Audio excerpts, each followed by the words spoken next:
Salon. Good morning. Good morning. This is Today on PSC. You just Are think you you're- that louder? You just think you're something. Yeah, I'm Katie Couric. Yeah. Yeah, it's pretty good. So this is the first time we're going live like this, and I kind of like it. Always wondered what they wore. So I have jeans on, and no one can tell. So they probably have jeans on every day too. They might. Okay. Good morning. Well, no, they go outside. Oh, So you yeah, can they see do. what they have on. Okay. So let's get going. All right. So today's session is the first of 2017. It's January, and we're going to be talking about deliberate practice. And Terry, why did you choose that title, deliberate?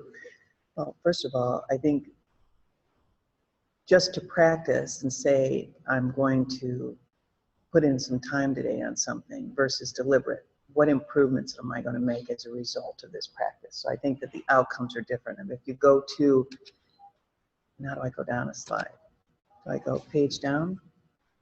Thank you. So if you look at the definition, it's a highly structured activity engaged in with a specific goal of improving performance. And it's incredibly powerful because it's not just to put time in, it's to improve the performance. So it sounds like planning for it, having a plan or agenda for that particular practice, being highly intentional. Highly intentional. Is really the key to this, and to be present to it. Well, and you also have to know what your starting point is. For example, a swimmer in the pool can say, I'm trying to take 2/100ths of a second off my time. They wouldn't know that if they didn't know what their time was originally. So looking at, let's say we're going to spend time on really perfecting the dialogue of rescheduling their next visit. And if we're right now at 40%, and we're going to practice this dialogue so we're comfortable with it, not practice on guests, but practice in advance. And then we put it into place, and then we see the outcomes of what that did for us. Changing that dialogue, putting it into became part of our dialogue repertoire, and know that those changes did indeed make a difference. Well, improving performance. Absolutely. So improving performance means it's something that we're willing to measure as well, because it's the only way that we know we improve. Yeah, it can't just feel better. Yeah, all the time that if you wouldn't play tennis for 8 hours a day and not know if you're getting better or if your skill's improving.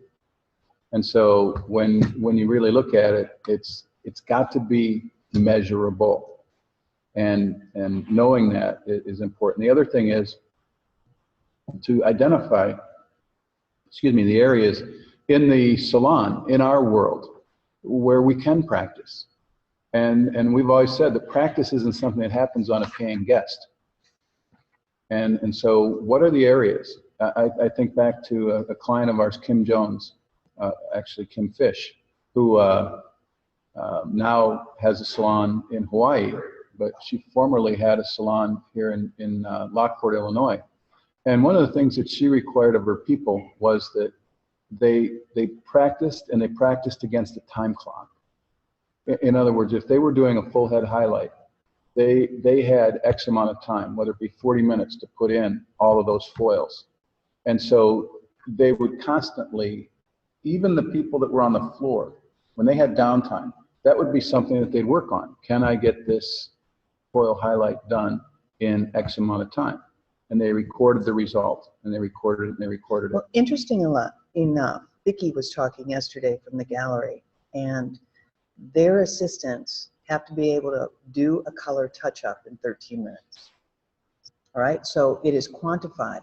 And you're not going to go from where you are today out of school into a salon to 13 minutes without deliberate practice. Absolutely. And I think taking it to the school, something that we have valued is the power of an advance reservation. The guest setting up their future reservation the day before they leave. There are many people who say that with all the first-time visits and first-time guests that our future professionals are seeing, there's no way that they're going to be able to set up a future reservation the day before they leave. It's just not the school environment. Well, last year we finished right at just under 50% of the guests that come into our schools at the Chicago and Lombard location set up a future reservation before they leave.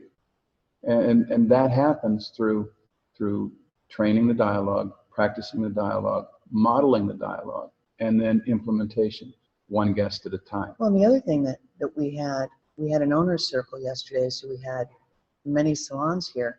And one of the conversations was about the amount of new guests that came into their business in 2017, yet their monthly traffic isn't increasing.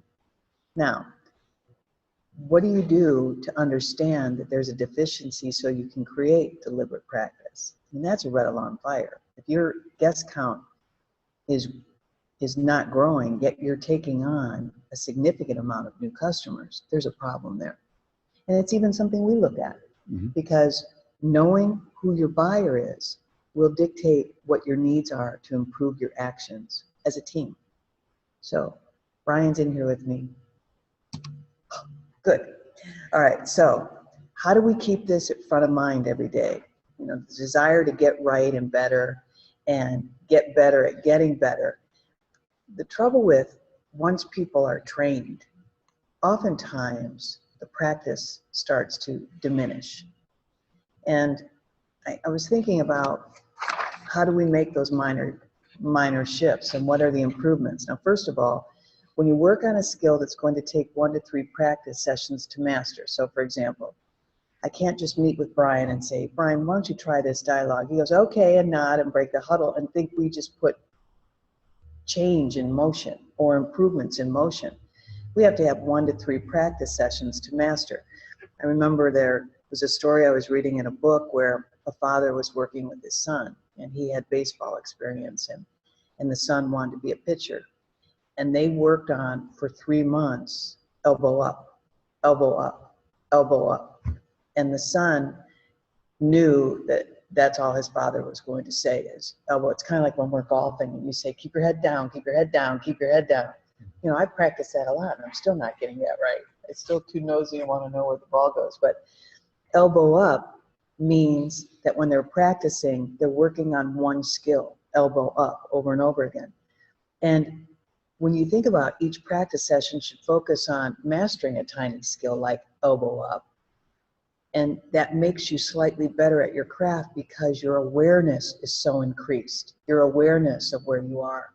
Your awareness that at some point, when that little boy was pitching it to his dad, before his dad even said elbow up, he said elbow up. He was saying it back to his dad, that my elbow moved on me that time.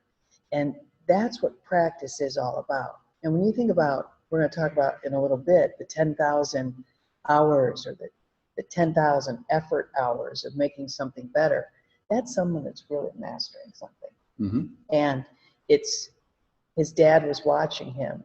If he was with another little boy, would the elbow up be the focus, or would it just be playing catch together? But with his dad, they're focusing on a skill. So let's talk about row the boat. Well, there's a coach from who grew up here in Illinois who really became famous at Western Michigan, I believe in Grand Rapids. Now he is the head football coach of Minnesota, University of Minnesota. And his name's PJ Fleck. We were looking down. Brian just said we had to. This is PSC on today, or today on PSC. Okay, go ahead. Okay, so anyway, PJ Fleck set a theme for his football team last year, and it was called Row the Boat. And Row the Boat was something that to him was very personal, very even spiritual in a sense. And one of the key points is that when someone's working to row the boat, first of all, the boat itself becomes the vessel. It becomes, his premise was, what am I willing to sacrifice in order to become something I've never been before? And I love that phrase. What am I willing to sacrifice to become something I've never been before? The boat becomes the vessel. The oar becomes the energy that allows that vessel to move closer to the goal. But people have the option. Are they going to use the oar? Is the oar going to go down in the water? Are they going to be rowing? And are we going to be doing that together as a group or as a team? That's a choice that's made. The next thing is that you have your back to the future, to the direction you're going, because the future is unpredictable. And I like that thought too. The future is unpredictable. Really, the only thing we have is the present and the choices that I have in order to help me get to the future that I want to live in. But what your eyes are focused on is the past. And the past is the only thing that you really can't change. But the purpose of looking at the past is to learn from the past so that we're able to move forward and keep that behind us. So I love the concept of row the boat. And I think it's also important when it comes to deliberate practice. That's the process of learning from the past, not duplicating it, not recreating it, not staying in it, but to make the present bring about the future that you want to have. And again, just to recap, it's about what are you willing as a professional, as a leader, as a stylist, as a team member, as a family member, what are you willing to sacrifice in order to live a life that you've never lived before? I'm a fan. Well, and I think when you say, take what's good from the past. So let's give an example from a hairdresser. Their greeting or their consultation might be very strong. What they need to do is bring that strength into the future. What they need to work on and where they really lose the statistics of the service is at the close. And so they need to work on take home, rescheduling, talking about dreaming with the guest on their next visit, and asking for referrals. So they might have such great strength, we're not going to dismiss those. We're going to pull those into the future with us and figure out how we're going to make that close just as strong. Absolutely. So we want to build on the skill before it, right? Yes. So, for example, let's do an example of how you build on the skill before it. So many times while we're training and doing deliberate practice, because that's what training is hospitality. I forgot the S in this, Brian, sorry. So, hospitality server. That's breakfast for rabbits? Yeah, something like that. So we're going to do the greeting with an introduction. And I'm not going to give them more than they can do. I want them to focus on their voice. I want them to focus on their body language, their eye contact with the guest, the energy. Remember, your energy introduces you even before you speak. You either bring energy or suck it out. And we're going to work on their presence. So there's one thing they're going to focus on these next example 3 days. It's the greeting. And they're going to say, well, I got that. No, you don't. Not yet. You don't have it with ease. You don't have it where it's natural. You don't have it where it's contagious. We're going to focus on the greeting. And then when we master the greeting, then we're going to add to it. And then we're going to take the strength of the greeting that we've now said, we've got that, we've mastered it. And now we're going to take and ask for a cocktail order. And now we're going to upsell the cocktail order. We're going to keep the table clean. We're going to continue making eye contact. And we're going to know our place as a server. Now, here's the beauty of it. Sometimes people will say, okay, now I've got to focus on the cocktail order. And they start to draw weaknesses off the greeting and the introduction. Well, Brian. A pirate's life for me. Pirate's life for me. I think he's going somewhere soon. That's where I think it's going to happen. Like off to Disney. Off to Disney. So does that make sense? It's never at the expense of the other. It's to build on it. So if we start asking for a cocktail order and we've lessened our body language, we've lessened our ability to create energy at the table, if we've lessened our presence, and we got to go back because it's not right for us to build another skill at the expense of the one we already mastered. Good? Very good. All right, so now, how do we understand what the fundamentals are, right? And you focus a lot on this in school, and sometimes they say, we don't, the fundamentals, okay. Well, they say advanced is nothing more than doing the basics better or more perfectly. And so when we look at that, fundamentals are not just technical. That's the thing. We could probably more easily build the fundamentals of the technical side of the business, whether it be hair cutting, whether it be hair color, whether it be highlighting, whether it be perming, whether it be relaxing or straightening, whether it be the blow dry, the art of the blow dry. I think that anything technical is easier. What's more difficult is to determine the fundamentals of your service skills, of your people skills, of your guest handling.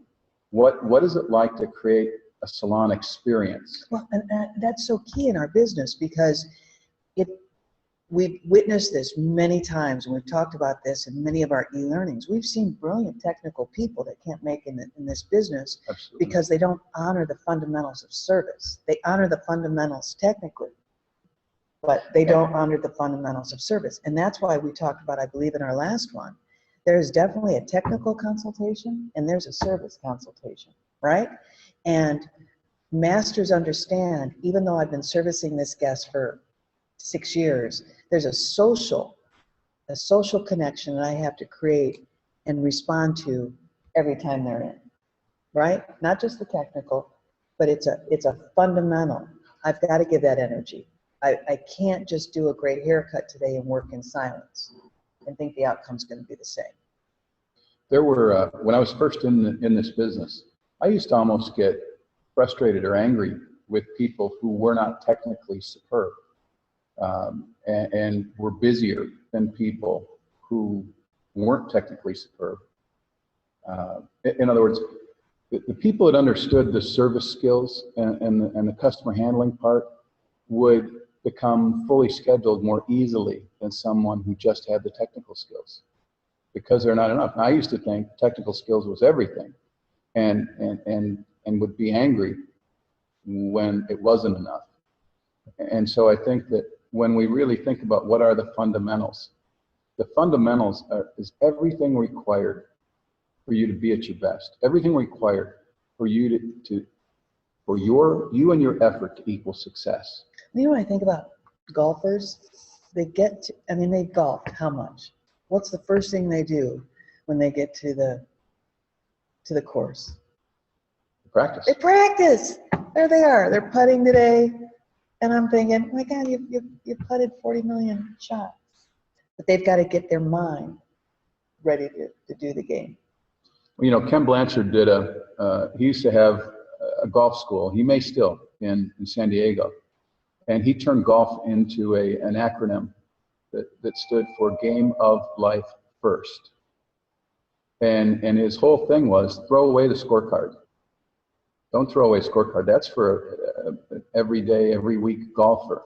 It's not realistic to compare yourself against par. Do you remember Ernie Banks when we saw him?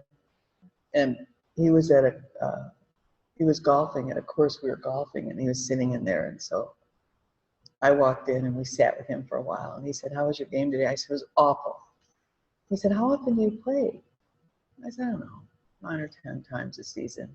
And he said, "You're not allowed to talk about an awful game. You're here for the love of the sport, to enjoy the outside, to have some time with your husband. You can't complain about your golf game when you only golf 10 times a season." Little did he know, the previous time that we were out there, my wife had almost killed him with an errant fairway shot. God bless him. He had to duck out of the way. Glad he was playing defense. So, but it's so true. I mean, how can I be angry at something I only do 10 times a season? If I'm a golfer and I'm trying to master the game and I'm working on a skill over and over again, every day it has my full attention, then I have a right to be frustrated. But, you know, Terry, when you stop and think about it, we're all conditioned by our life's experience.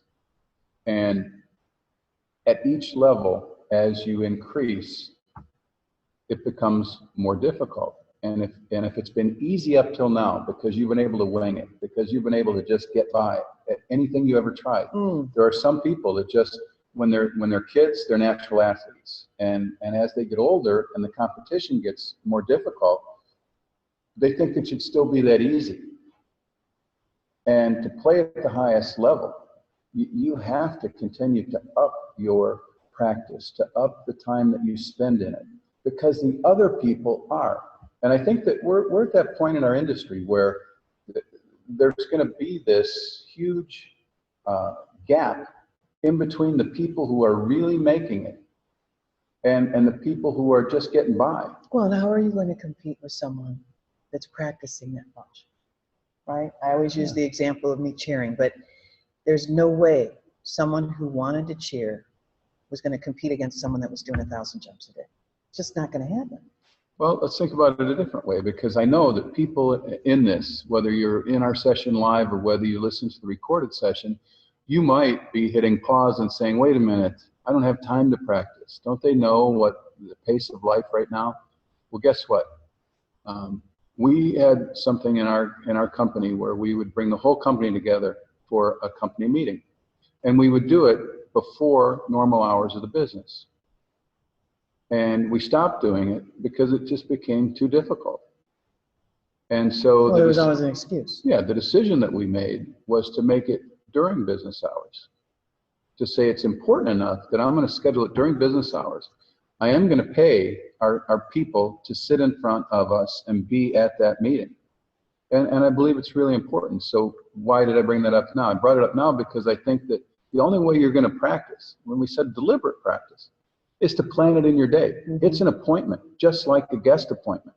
And if that one appointment helps you, if that 30-minute or 60-minute time of practice helps you to raise your game to the next level, it's going to be really, really critical. Okay, so what am I missing? What can I learn? Your coaches need to be able to explain that to you.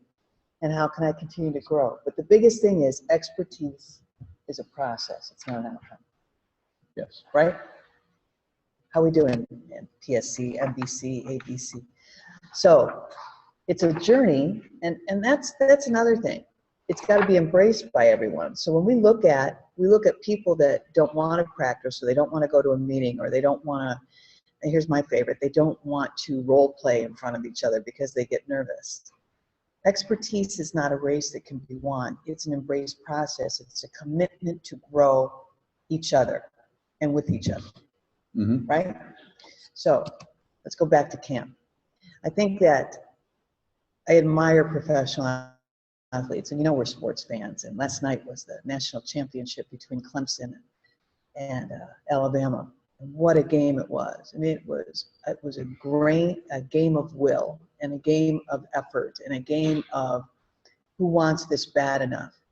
And a game that I missed. Yeah, Steve. I turned it off at 14-7 at half. No, God bless you, Steve. You missed a good one. So know the game. Professional athletes, they know the game. They've been playing the game since we were probably 6 years old. There's not a lot about the game that they don't know, but there's going to be a new playbook for them every year when this group of people start working together. They're going to be under a new coach. They're going to be under the new guidance and guidelines of that coach, and they have to practice the plays, practice the new playbook. There's going to be new dialogue that comes along that hasn't been created yet. It's going to make our lives better. I don't know who's going to say it and who's going to change it, but it's going to come. And when someone hears it, they need to incorporate that into their new way of service, just like there's going to be different ways for them to play football. They haven't been invented yet, but there'll be new ways and there'll be new rules. So they have to get better at getting better. They go to training camp every year. What's the main reason? To learn the game? To form as a team. To form as a team. And as a team, they come together to say, how are we going to complement each other and do this thing called the game better and be wiser? The coach afterwards said, this team won because of their love for each other as a team. And sometimes we have camps out there, even in our salons, that don't have that love affair with each other, that don't admire, don't want to learn from each other. It becomes an ego environment sometimes. Most people simply don't think it's necessary. Most people in our industry simply don't think it's necessary. Think I come to work, I do my job, I do the best I can, my guests love me, and as long as I take care of my guests, I'm going to be able to work in this business forever. Well, and I would say that there's a lot of college teams out there that didn't play in the game last night that might have that same thing. They weren't there. They weren't at the big one, right? And as a team, they come together because not all of them it's not the same complexion of a team that they had last season. We have to embrace new people. We have to get them up to speed. We have to help them understand how we do it here. And it's everyone's responsibility, not just the coach. Well, another thing that happens with training camp in professional sports is they install the theme that'll set the culture for the year. Oh, I know where you're going with this. And yeah, I've got to talk Joe Madden and the Cubs. I love his themes because they're always strong, but they're tongue in cheek as well. It allows everybody to laugh. And last year, you know, Cubs did something that 108 years hadn't been done. Against Cleveland. Well, yeah, they did. But the fact of the matter is that their theme coming out of training camp, their theme the day they arrived at training camp, was try not to suck. Now, I just get the biggest charge out of that. I just love it. And in fact, I'm amazed I don't have a I'm t-shirt surprised with that Stephanie on. doesn't have that t-shirt too. Yeah, Stephanie Kuchelski, you're on notice. Yes. Luke Try Jacobella. not to suck. Get Stephanie that shirt. Try not to suck. But fact of the matter is, they had the last laugh because after they won the World Series, they all put on shirts that said, "We didn't suck in October." And that's why it was such a strong Commitment. concept, Yeah. and commitment to each other and commitment to winning. And that is what's missing in most salons, that the commitment to each other. And I get it because all of us, everybody has been burned. We've been burned by teammates before. Mm. But again, learn from the past and decide, what am I willing to sacrifice to have a life I've never lived before? Go back to that. And sacrifice is training. Sacrifice is team. Sacrifice is all of us is better than any one of us. And that commitment will carry through. Well, you look at, oh, I've got mine out of order. So let's look at a practice schedule. There's got to be a commitment. And when you create a practice schedule, it's proof that you mean it. It's a core value. It becomes a value of your company. And what people will say, tell us what it's like to work at that salon. We practice a lot. And then going down to the last line item here, I think about when I would watch, I'd go up, I was kind of one of those spirit fanatics where I grew up, and the stadium was in walking distance of our home, and I'd go up and just sit in the stands, and all I'd hear the coaches, blow the whistle, run it again, blow the whistle, run it again, blow the whistle, run it again.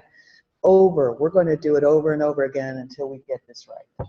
I would hear that all the time. Well, and I love a phrase that goes along with that. It's let's not do it over and over again until we get it right. Let's do it over and over and over again until we can't get it wrong. Ooh, that's good too. So what do you do? Some people are saying, when would we practice? How do we practice? How do we create that environment? And there's an expression in our industry called downtime, squeeze ins. We've got all these phrases that if I asked any hairdresser what they meant, they would know. Downtime. We turn downtime into practice time. Could we turn downtime like you don't have a guest at 10, you're going to work on this at 10 o'clock? A practice area. We can create that, but we have to have an absolute focus and commitment to do so. You know, in the school, we do something that's called guest ready. And what that means is that our station and that our tools and everything are ready for a guest at such and such a time, whether we have one scheduled with them or not. And we usually need a handful of guest-ready future professionals because we have walk-ins. We have people that aren't on the schedule that just happen to come in. What I'm wondering is what would it take in the salon to be practice-ready? Ooh, yes. What would it take to be practice-ready? It's not, okay, I've got downtime, so now I've got to find a doll head. I've got to find the implements, utensils, tools that I need in order to practice. And once again, the first place you went was technical. Not that that's bad, but how are we going to create a social practice ready area as well? That's a good point. Are we going to videotape ourselves? Are we going to record our dialogue? Are we going to work as teammates if someone else doesn't have someone so we could do it? It's going to be awkward until it becomes this is how we do it here. Well, absolutely. You know, and also remember, just like you're most critical of yourself in any photograph, if you video yourself, even on, you know, even on this crazy little iPhone that everybody, your smartphone that everybody seems to carry around, you video yourself practicing your dialogue, and then you review you, you're going to be more critical of you than any other person. So don't overlook that. I mean, we really should and could be putting ourselves on video on a very regular basis. That's that practice. That's the service ethic that we're talking about. Look at you the way your guest looks at you and see, is that the way that I want to sound? Is that what I want to be known for? Is that how I want to look? Yeah. Is that my posture? Is that how I carry myself? Can this be my guest's favorite part of the service? Absolutely. Yeah. So, fire up. I love fire up. Get fired up. Spirit girl. I love being a spirit girl. And, you know, there's times when you have to look at what is fire up mean. And I kind of created an acronym because I thought it's intense focus, not once in a while, but intense focus. We have such a commitment to serve. You know, I was talking yesterday in front of the group about there's some people that are only project driven. If they don't have a project, they kind of just sink into a shell almost, and lack of urgency, and oh, I don't have a deadline, and I'll just kind of float, and they're not aggressive with their thinking because they're project driven people. And I gave the example yesterday of there could be someone that, okay, we're going to paint the whole place. So all they can think about is paint. And then there's other people that we're going to move our salon, relocation. So we're going to get fired up about relocation. And when you relocate, it takes focus, it takes intentions. You've got to respond to the things that are coming at you and it's going to take a lot of effort to get it done easily. Well, that's what daily service focus is like. Daily servicing a guest takes the same intensity of focus, intentions. You've got to respond to what is around you and what is happening, and the effort. There's times when people are in here, and let me give you an example. And you've got to teach your people how to think, and that's also why fire departments do case studies. Like, okay, we're not going to tell you when this is going to happen. When you hear this drill, you go into motion. But they don't tell them in advance because then they'd be prepared mentally. They want to see how they're going to respond on the spot, right? So what happens is, and I just lost my train of thought. Hold on, it's coming back. No, it's not. Fire drills. Respond on the spot. Okay, so now when we've got our situation in business, sometimes we respond because the customer had to tell us to respond. A complaint, an angry customer, something drops on the floor, we run out of hot water. Those are responses, but what about just energy responses? We need to bring the energy up. There's people, even in our team, when, let's say we're going to have 200 guests at PSC and they're positioned to be somewhere, like we give them a post. You stand here, you stand here, you stand here. And by God, they're going to stand right there. Even though they're needed 10 feet away, they don't even think that way because they were told to stand here. Mm-hmm. So what happens is you have to help people look up and respond to what they see. So if we're a little flatline, who's going to bring that energy up so the guest knows we're at the top of our game, that something really special is happening? And that's big too. I've walked in and I've witnessed even in our own schools sometimes, where's the energy at? The music doesn't create the energy, the people create the energy. The music is atmosphere. I mean, it can get you dancing a little bit, but the dance is the energy, not just the music. Well, absolutely. And, you know, when I think about fire up, I mean, to me, fire up, or the next slide, lean in, all in, that's about loving what you do and keeping things fresh. It's the opposite of bored. It's the opposite of burnout. And you know, I think that when you have enough practice that, you know, that thing of practicing until you can't get it wrong. I think if you work so hard, the harder you work, the harder it is to give up. And I think people give up in our business all the time. And I don't mean the obvious give up, which is give up and go to a different profession. I think they give up the idea that they can improve. I think they give up on a skill or a technique. Had it in the room yesterday where people said, you know what, I think there's parts of this business that should be moved to a different part of the business. I don't think that we should train future professionals in manicures and in aesthetics and in makeup. You know what? We're all about beauty. We're about beauty. And I think that we have to make sure that we have the opportunity to fall in love with beauty every day, every week. And if we're not putting enough of ourselves into it, it's going to be so much easier to give up. And that's the last thing we want for any of our salons, any of our guests, any of our future professionals, any of our stylists. It's about being vested. It's about being invested, being all in, lean into the position. And sometimes what that takes is being willing to do the counterintuitive thing, the thing that doesn't come natural. You know, if extraordinary effort came natural, there would be more extraordinary performances, and there would be more extraordinary performers.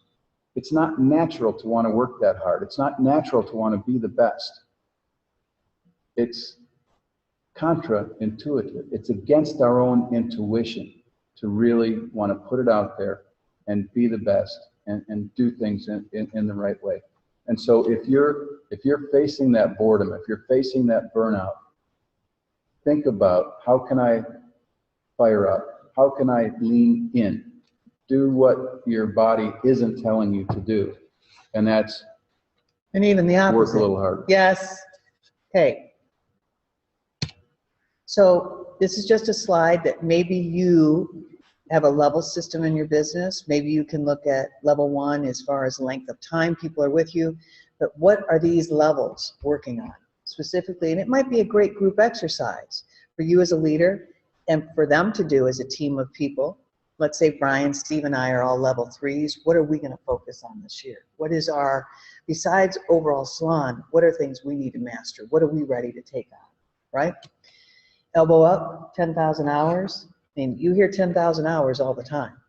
What does that mean? 10,000 hours of doing something and mastering it, and creating it, and inspecting it, and tweaking it. How long does 10,000 hours take?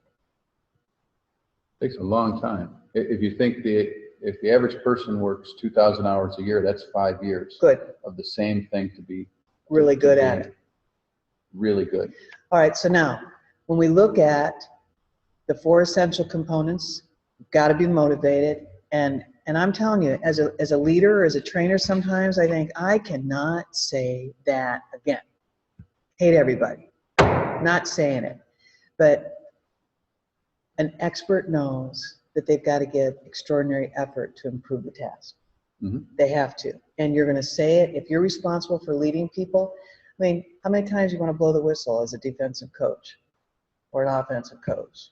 You don't want to blow the whistle, but you know you're going in today probably blowing the whistle 300 times, right? What are you willing to do to blow the whistle? And you have to have pre-existing knowledge. What is working, what's not? Every one of you, if you made a list of your staff right now, you know what's working and what's not. But are we giving immediate informative feedback on those things? And should repeatedly perform the same or similar tasks to keep top of mind. For example, I just witnessed that. I need you to try this next time. Try this again. Because if I don't say something, they're going to do it the wrong way over and over again. I've got to jump in and give a quick little shift. I love when I am watching a game and I see a coach come over and say, you know, you've got to get over there, especially in basketball. You got to pivot. And these kids know the game. They just had someone that brought it to the forefront that they need to work on that right now. Deliberate practice disciplines. I mean, sometimes the naturals, the people that have natural ability, will use it almost as an excuse. Hey, I know how to do all that already. And I do that.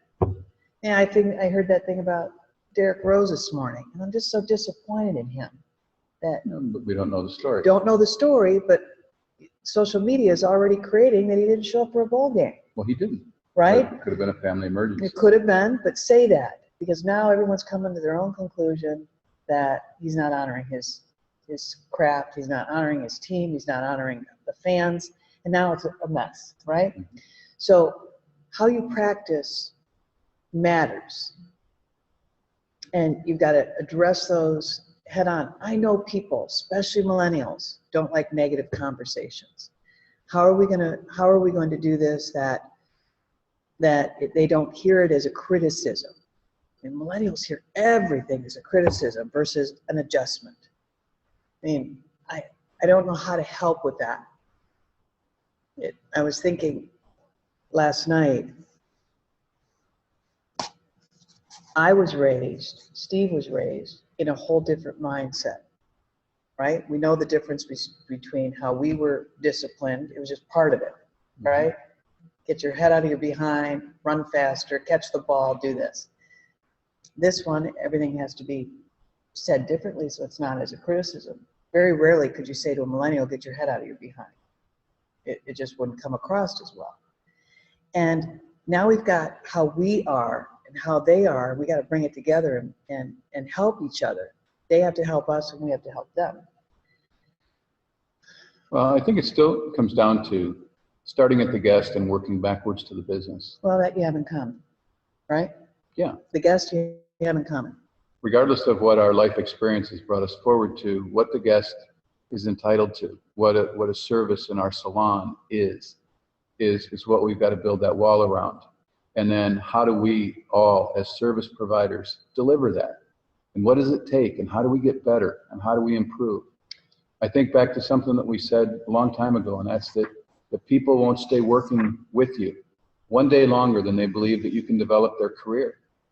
And so if we're just letting the business happen, letting month after month, week after week, paycheck after paycheck happen, and we're not developing people's careers, we can't be frustrated when they leave. Because this generation, the millennials, more than any other generation, are going to move on.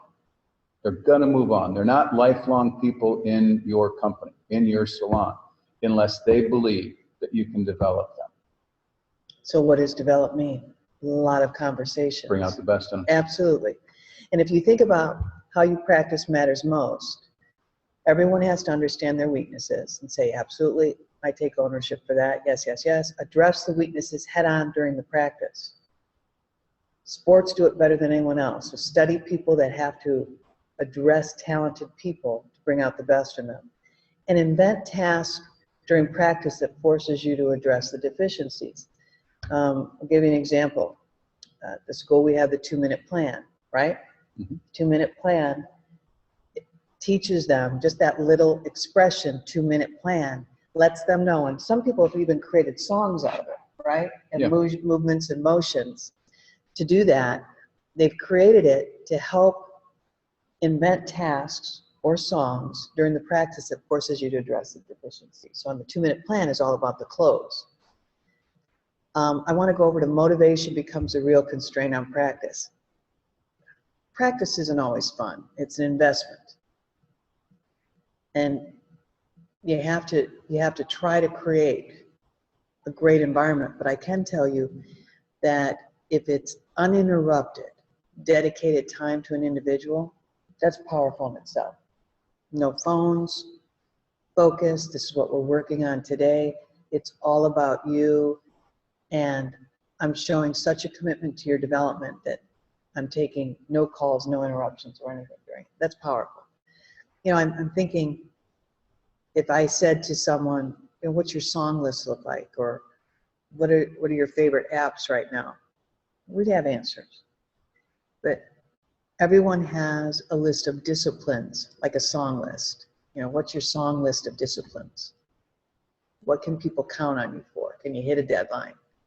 Are you going to make sure that once you say we're going to be committed to practice this year, that it's not going to be just in January and that was too hard and we're not going to practice anymore? What are your disciplines as a leader to create practice and deliberate disciplines is like a song list. And that's tough. I mean, have we all stopped and started things? Usually, if it's working, we keep going with it. It's when it's not working or it's not fun, and we gotta fight through that, which isn't easy. I mean, I think about the journey requiring good, better, and best practices.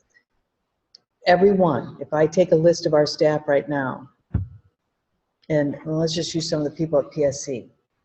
And Tammy's pace, her dialogue, how soothing she is on the phone is a real strength of hers. You take Jessica, and her strength is her speed. How do we create speed and service like silk? How do those join together? Speed and service like silk. Well, smooth like silk. Smooth, like Gary Coleman. Yeah, like Gary Coleman. So when you look at Tammy's service is very smooth, doesn't sound very rattled or anything. And Jess's speed, can you imagine bringing those two together, right? And then you take someone else, like Trisha's thinking, and Ashley and Callie have to pick up on that because they're not there yet. Trisha's in an absolute training development mode. And I keep saying to her, you know, we might call it training and development, but you've got to practice throughout the process too. What assignments is she giving? What deadlines is she giving? So she knows her training and her words of development aren't going to waste, right? So good, better, best practices. I have to bring this up because I always worry if you don't have time to develop your people because of the hours that you're open, you better look at the hours that you're open, because it might be great that you're open that many hours, but if you can't practice and develop your people and make them better, you're going to lose your people, right? There's so many ways to look at this. You know, they say that the biggest obstacle to learning is knowing. And another way says that you can tell the mark of a true professional by what they learn after they know it all, what they're willing to learn after they know it all. I think somebody wrote a book on what got you here won't get you there. You put all that stuff together, and it says that something that Terry told me way back when we first started working together, and she said, at 5 o'clock every day, you're either better or worse than you were the day before. It's impossible to stay the same. And in business, at 5 o'clock every day, you're either better or worse than you were the day before. And people they have to understand what that means. And only you as a leader usually knows what that means. And you have to have your people understand what that means. I mean, they need to know the whys. We're working on this today because we're not doing it correctly each and every time. We're not guiding the guests through the professional recommendation. Our rescheduling percentage is only at 30%. We need to work on these, and this is why. So. Well, and some of the things that I'm seeing through social media right now, I particularly love, and I want to comment on a couple things. I'm seeing more salons celebrate 2016 as they set the table for 2017. So I want to applaud the salons that are doing that, whether it's in your salon, whether it's just a local couple-hour meeting, or it's part of your holiday party or whatever it is. I think that those things are necessary. It's necessary to have that celebrate and then go back to step one. What do I want to become? So we need that little celebration. Another thing that I'm seeing is salons kind of deliberately get out over their skis a little bit, take on maybe more than what they've taken on before in their community. I'm seeing people doing bridal fairs, and they're doing things for charity that they've done in the past maybe, but they haven't been willing to photograph it and put it in social media to tell the story, to make noise. And they're involving their teams. It's not just the owners. It's not just the leaders. They're involving the teams in doing all of that. Those are good things. Those are good things that hairdressers have done for years, but we capture it if you're going to do a bridal fair, you better practice. Well, yeah, and the If you're other going to do a thing, photo shoot, you better practice. the only thing that I would encourage you to do as well is invite your guests to participate too. Say, we're doing this. If you'd like to join us, please be involved. By just asking us, because we could use the extra hands and the extra energy and the extra heart, right? Mm-hmm. So this last slide, and then we're going to open up to questions. Brian, are we able to do that? We can. So. Yeah, We there are can? no questions as of right now. No questions as of right now. Okay. Remember, and I think we've ended this, our last e-learnings with this, discipline is uncomfortable short term, Mm-hmm. right? So if we put these things in place and create a practice environment or a perfecting environment or a shift environment or minor improvements environment, but uncompromising and living with the status quo is uncomfortable forever. And that's big. Something that I really think about. I mean, I know there's shifts I have to make personally to make time for this, or shifts I have to make professionally to make time as well. How are you going to do it? Where are you going to fit it in? And developing people has to be a priority for you as a leader. Let's open. Okay, we can open for questions. Questions, comments? This I is think if your PSC computer, Live. if your computer has a speaker or microphone, I think that you should be able to ask a question and it'll come right through to us. Ooh, I like that. This is today And if you've got a camera, we'd probably even be able to see you. at PSC. No, Brian's shaking his head no. No. But that'll Brian, happen in the this future. is like Mike and Mike in the morning with Brian sitting over there. It is. It is? Yeah. He needs a glass. I'm the producer. He's the producer. We need our bobbleheads. Yeah, we Where's need- Arlene and Berta's Yeah, we need a bobbleheads? bobblehead of us. No, No we don't. questions? No, we No, don't. I agree. No, we don't. Any questions? Hi. Come on. If not, if we're not going to do questions, then we'll fill the last 10 minutes in the future. Okay. Okay. Okay. Yeah. So what else did we learn? What else did we learn from? Gosh, have we watched some good sports? You know, I was talking yesterday about this too. Is there's something very contagious when people love what they do. I mean, not just football, and not just baseball. Love what they do. You know, and I've said this multiple times. And Stephanie and I, name dropper, we were on the phone about an hour and a half, I think, this weekend, just talking about nothing and anything that came to mind. And I really didn't ask her,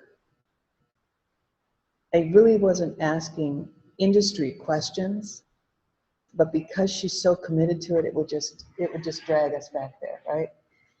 But the energy she can give, even during a phone call, and one of the things we said to each other, she goes, you know, this person's just not a phone person. And I said, oh my gosh, I love the phone. I love the phone. And I said, can you imagine us having this hour conversation through text? And we laughed hysterically. No, we would never do it through text because we have to hear the giggle. I have to hear her snort laugh. You know how she snorts when she laughs hard. You have And to hear her off-color words. well, she said a lot of bad ones during that time too. But how could we ever give each other that energy through a text message? And it's kind of the same thing. In service, it's all about creating and giving that energy and that exchange of connection. And it can't be done with a phone. I'm really sensitive about phones right now. It's a real sensitivity issue. Just thought I'd share that with you and my husband. Sensitive about phones, making a phone call rather than No, a text. just being on phones. Being on phones. You just said you were on the phone for an hour and a half with Stephanie. No, texting on, Well, that's what I was trying to get at. yes, It's texting. Okay. texting or being on social media versus being present to the people that are in the same room with you. Yeah, I'm having a hard time with that. Especially when people are playing gin rummy. For some reason, that's just a real know. thing of mine to. I like a little gin rummy right before I go to sleep. Just press it and I kind of, Yeah. I almost don't finish the game because I'm going to sleep. All right. This is our call to action. Stephen Covey always said that there's a space and time in between stimulus and response that allows for choice. And so we choose what we put into action. We choose. So hopefully we created some stimulus, some thoughts about 2017. What's this year going to look like? How many guests is it going to require? How many stylists is it going to require? Are they all in the business right now? Do I have to attract some? What kind of training and development is going to have to take place in order to make the future possible? Let's rename. We're going to have a class here on Monday. That sounds terrible. We're going to be perfecting our skills. We're working on our skills on Monday. Or rename it. Yeah? Skills development. Skills. Mm-hmm. There you go. Professional development. Skills and drills. Skills and drills. There you See, I like that. Get rid of Not things. original. Get rid of things that when they say we're having a class on Monday and their shoulders drop, change the word. We're going to meet for skills and drills. We're doing something. Just like when the dog sees me have his little medicine, Mm-hmm. his ears drop, his whole body. If your staff's doing that, change something. Right? Are we done? Thanks so much for your time. We love this opportunity. This is today on PSC. Oh, Terry Collins. I love it. Thank you. Goodbye. Bye.